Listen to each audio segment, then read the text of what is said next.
देखिए, दुनिया के फेमस राइटर और फिलोसफर विलियम शेक्सपियर ने लिखा था कि नाम में क्या रखा है। जिसे हम गुलाब कहते हैं, अगर उसे किसी और नाम से भी पुकार लिया जाए तो उसकी खुशबू उतनी ही मीठी होगी।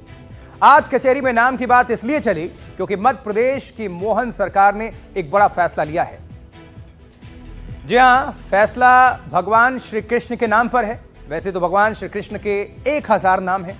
कोई भक्त उन्हें कान्हा कहता है, कोई मुरलीधर, कोई माखन चोर, यानी जिसकी जैसी भावना, प्रभु मूरत देखी तैसी।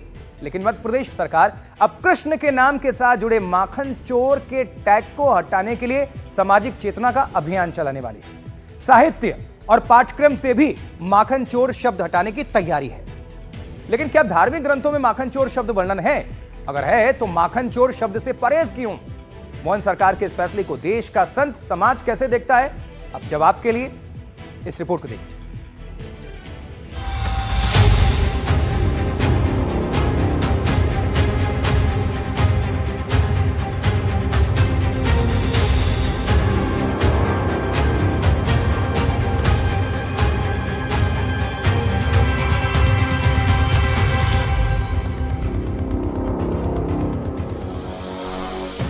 जिन भगवान श्री कृष्ण के 1000 नाम हैं, जिन्हें भक्त प्रेम और भक्ति भाव से छलिया कहते हैं, चितचोर कहकर बुलाते हैं, जो मुरली मनोहर माखन चोर बनकर भक्तों के दिलों में विराजते हैं।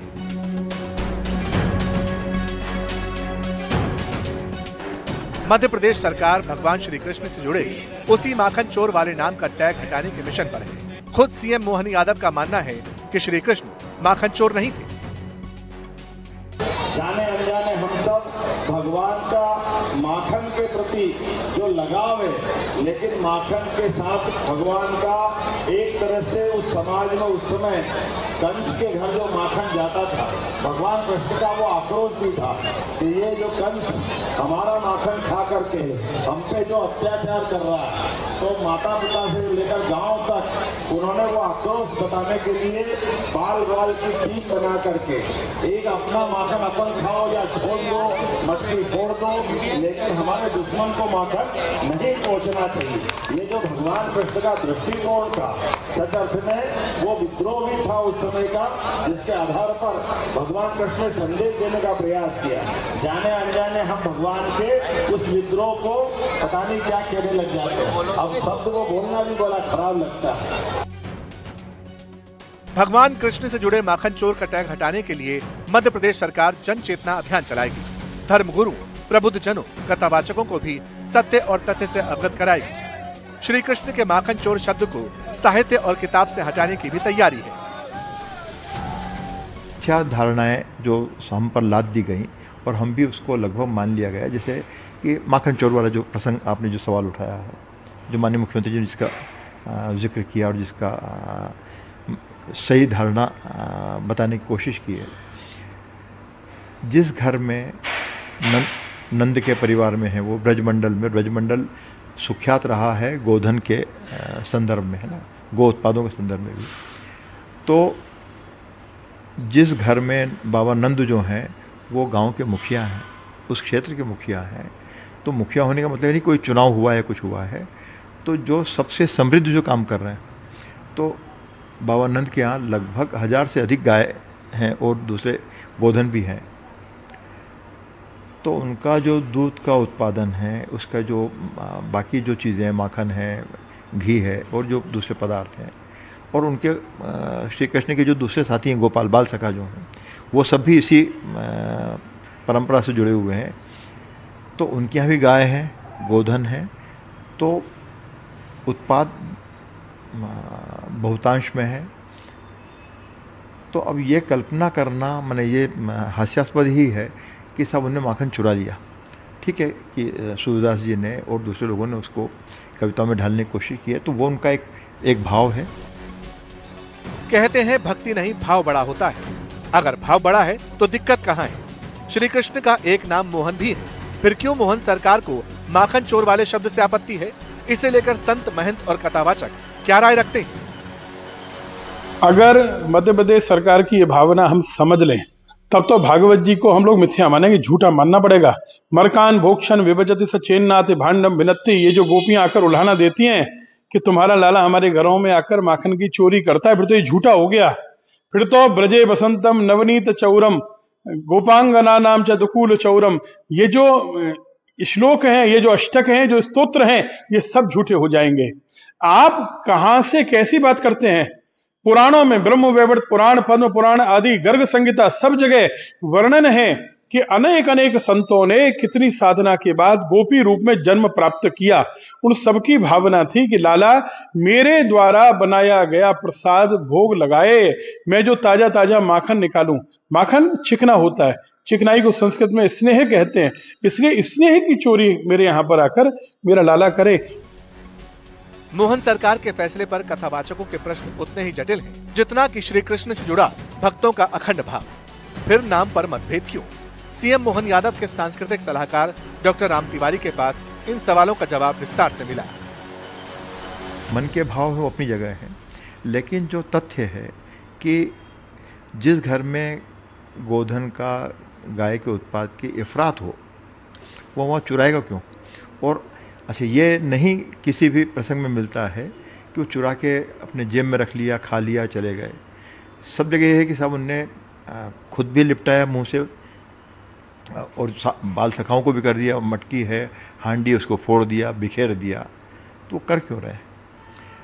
तो जो उस वक्त जो निरंकुश राज सत्ता जो थी कंस की, तो उन्होंने किसानों पर भी जो क्योंकि राज्य की आय के 2-3 तरह के साधन थे, तो उसमें जो फसल जो होना है उस पर भी राज्य का कब्जा, और उसमें से कुछ हिस्सा जो है वो सर्वाइवल के लिए उन्हें दे दिया किसान को। मेहनत वो करेगा, ज़मीन उसकी है, राजा ने कहा ये तो मेरी ज़मीन है, सारे साधन मेरे हैं। और ठीक ऐसे ही गो उत्पाद जो हैं उस पर भी राजा का ये मानना था, कंस का ये मानना था कि ये सब मेरा है। तो जब ये जो बालक कृष्ण हैं, तो उनके मन में सवाल आ रहा था कि यार ये घर में इतना सब हो रहा है, पर ये जा कहाँ रहा है? तो उन्होंने पूछा, पहले तो यह कहा भाई सवाल मत करो इस पर, राजा नाराज हो गया, जो है ना दीवारों को भी कान होते हैं, कहाँ कोई कर रहे हैं। लेकिन कृष्ण जो हैं एक तो देवी चरित्र है, और वो सुधार के लिए ही उनने अवतार लिया है, तो फिर वो अपने बालपन में ही उसको करते हैं। माखन चोर पर मोहन सरकार के ये तर्क, ये शोध, ये वैज्ञानिक विश्लेषण सब ठीक, लेकिन वेद पुराणों को मानने वाले, ब्रजधरा पर धुनी रमाने वाले ज्ञानी, ध्यानी और सन्यासी सरकार के साहित्यिक प्रयोग से कितने संतुष्ट हैं?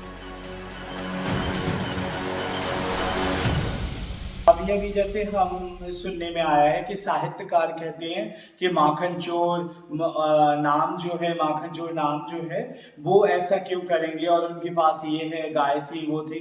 भैया ये साहित्य से परे की दुनिया है, और साहित्य वैज्ञानिक यहाँ आके एक ब्रज की गोपी से भी मिले ना, कोई राधा नाम की गोपी, कोई शशि नाम की गोपी, कोई दिव्या नाम की गोपी, कोई सुनीता नाम की गोपी, आज भी ऐसी गोपियां यहाँ हैं। और आज भी हमारे ब्रज 84 कोस में जब कोई गोपियों से कोई योगी टकराता है ना, तो वो उनकी चरण लेके सिर में रखता है। भैया यहाँ पे भक्ति श्रेष्ठ है।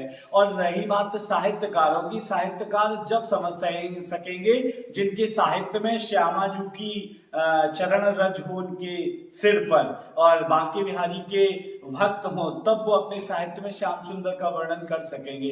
रही बात माखन चोर की, तो भगवान गर्गाचार्य ने कहा था कि भगवान का एकमात्र है श्री कृष्ण, लेकिन जैसी जैसी वो लीला करेंगे वैसे वैसे उनके नाम रखे जाएंगे। गोपाल साहब, भगवान कृष्ण के नाम पर साधु, संतों, महंतों और कथावाचकों का मत और दृष्टिकोण एक जैसा है, लेकिन मध्य प्रदेश सरकार ने भगवान कृष्ण के नाम और माखन पर जो मंथन किया, नाम पर मिथ्या और भ्रम पर जो जटिल शोध हुआ, उसकी परिभाषा अलग है। मुख्यमंत्री जी का ये जो चिंता है, मुख्यमंत्री की जो पहल है, वो यही है कि हम अपने परंपराओं के बारे में, अपने जो चरित्र हैं, कालजयी चरित्र हैं, उनके योगदान के बारे में समझने की कोशिश करें। हो सकता है कि आप जो आपको समझाया गया उसी पर आप जाएं, पर यह भी तो हो सकता है कि आप तथ्यों का परीक्षण करके जो बहुत सारी मिथ्या धारणा है उसको भी आप उसका पर्दाफाश करें। अब माखन चोर के शब्द पर जितना शोध हुआ, साहित्य के पन्ने खंगाल कर जो सच सरकार को मिला, उसे वो आम जनमानस तक पहुंचाना चाहती है। लेकिन पाठ्यक्रम से माखन चोर शब्द हटाना कितना तर्कसंगत है? क्या संतों महंतों के द्वार पर इस प्रश्न का भी संपूर्ण सारांश मिला? संतों का सलाह है ये कि भगवान कृष्ण माखन चोरी इस उद्देश्य से नहीं करते थे क्योंकि उनके पास गाय नहीं है या माखन नहीं, इसलिए वो चोरी करते थे। भगवान कृष्ण लीला पुरुषोत्तम हैं और भगवान कृष्ण लोगों के बीच में लीलाओं को जन्म दिए हैं, इसलिए वो गोपियों के साथ और अन्य लोगों के साथ लीला करते थे। वो लीला करने के लिए माखन चुराते थे और भगवान की जितनी भी लीलाएं हुई हैं वो सिर्फ लीला को जन्म देने के लिए ही हुई हैं। इसलिए सरकार से मेरा आग्रह है कि सरकार उसको यथा उचित स्थान पर ही रहने दे। और ये तो भगवान का दिव्य और भव्य नाम है ना, इससे सुनकर लोग आनंद के अनुभूति करते हैं। भक्त भक्ति और भाव की अनुभूति सरकार के मंथन को चुनौती देती है। संत महंत धार्मिक ग्रंथों पुराणों का हवाला देते हैं, लेकिन मोहन सरकार का धार्मिक ग्रंथों पर किया गया शोध भक्तों के भाव और सत्य असत्य के फर्क को कैसे समझता है, ये भी जाने। माखन वाला जो प्रसंग है, मैं सिर्फ उसको सही नज़रिए से देखने की बात कह रहा हूँ। गोवर्धन पर्वत धारण करने की बात है तो उसको सही नज़रिए से देखने की बात है। भाई तर्क शक्ति और समझने की शक्ति हमारे पास भी है ना, क्योंकि सर लिखा है ना, मतलब जैसे वेद पुराण की बात करें या फिर हम भागवत गीता की बात करें तो उनकी जो बाल लीला थी उसमें लिखा गया कि माखन चुराते थे। इस वेद में लिखा है श्री कृष्ण की बात। भागवत गीता में तो लिखा ही है कि वे माखन चुराते थे। फिर वही बात कर रहा हूँ कि भगवत गीता एक अलग चीज़ और भगवत गीता में भी नहीं हो। वेद उनसे पहले के समय का है, कालखंड है ना, वो भगवान श्री राम के भी पहले का समय का है। तो एक तो ये हो रहा है कि जो ये मिस के हम जिन चीज़ों के बारे में हम जानते नहीं हैं, तो एक सरलीकृत धारणा के साथ हम बात करना शुरू कर देंगे, अरे साहब ऐसा हुआ होगा, क्योंकि हमको ऐसा ही समझाने की कोशिश हुई है। और हमको इसको भी आप कृपया ध्यान दें कि जो पाठ्यक्रम में भी इसे भाई आपने कहाँ से पढ़ लिया। भाई हम जैसे अभी जो बात कर ही रहा था कि हम में से कितने घरों में श्रीमद् भागवत कितने घरों में। इन्हीं धार्मिक ग्रंथों का हवाला देकर संत समाज मोहन सरकार के फैसले के विरुद्ध जाता दिखाई पड़ता है। भगवान के यहाँ भी 9 लाख गाय थी, दूध दही माखन की कोई कमी नहीं थी, पर भावना के अनुरूप जब गोपियां स्मरण करती तब भगवान उनका माखन चुराने के लिए जाते थे उनके प्रेम में।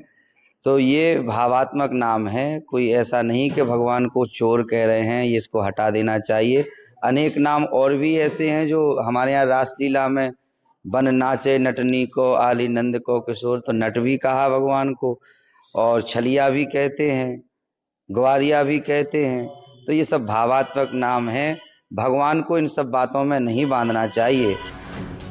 भगवान श्री कृष्ण का हर नाम शोध का विषय हो सकता है, विषय भी सबके लिए अलग अलग है, लेकिन संत समाज मानता है कि विषय गोचर होना ही भगवान की महिमा को समझ लेना नहीं। रही बात माखन चोर शब्द की, तो जिस भक्त की जैसी दृष्टि उसके लिए वैसी सृष्टि। खैर, भाव भक्ति से बड़ा होता है। अब जब मध्य प्रदेश सरकार ने भगवान श्री कृष्ण के नाम से माखन चोर वाला टैग हटाने का फैसला किया है तो जनता इस मुहिम को कैसे देखती है? एनडीटीवी रिपोर्टर निहारिका शर्मा ने लोगों से बातचीत की है। अब उनका इसको लेकर कहना क्या है, ये भी सुनते हैं। चलिए। श्री कृष्ण का जो माखन चोर वर्ड है वो हम लोग तो बचपन से, जैसा आपसे चर्चा चल रही थी कि वो तो बचपन से हम लोग सुनते ही आ रहे हैं, तो उनसे एक अवधारणा हमारे एक नटखट पने के तरफ है। तो मेरा मानना है कि ये कोई गलत शब्द नहीं है। कृष्ण जी जो थे चंचल थे, तो मतलब वो अपनी चंचलता के कारण ये सब काम करते थे। चोरी करना, मतलब चोरी, उसको चोरी नहीं बोलना चाहिए, एक शरारत की तरह मतलब वो करते थे। तो इसलिए मुझे नहीं लगता कि चोर बोलना मतलब सही है। ये शाब्दिक अर्थ पे नहीं जाते हैं, मतलब एक तरह से शरारतपूर्ण तौर पे ही उनको जो है चोर कहते हैं। वैसे मतलब इससे जो कुछ जैसे लोगों की आस्था पे तो कोई फर्क नहीं पड़ेगा मेरे हिसाब से। देखिए, प्रश्न और उत्तर के मंथन से निकला सत्य आखिर भाव की वेदी पर ठहरता कहां है? जो पुराण और धार्मिक ग्रंथ घर घर में पढ़े जाते हैं, आखिर उनमें माखन चोर शब्द का इस्तेमाल है या नहीं है? महर्षि पराशर द्वारा रचित विष्णु पुराण के खंड 5 में भगवान श्री कृष्ण की बाल लीलाओं का विस्तार से वर्णन मिलता है। अब इसी खंड में भगवान श्री कृष्ण के जन्म, गोकुल में बचपन की शरारतें, कंस वध और माखन चोरी की लीलाओं का भी जिक्र है। महर्षि वेदव्यास जी, उनके द्वारा रचित भागवत पुराण के स्कंद 10 में भगवान कृष्ण की लीलाओं का, चमत्कारों का वर्णन है। अपरंपार है लीला, इसलिए कहा जाता है। इसी खंड को भागवत पुराण का हृदय भी माना जाता है।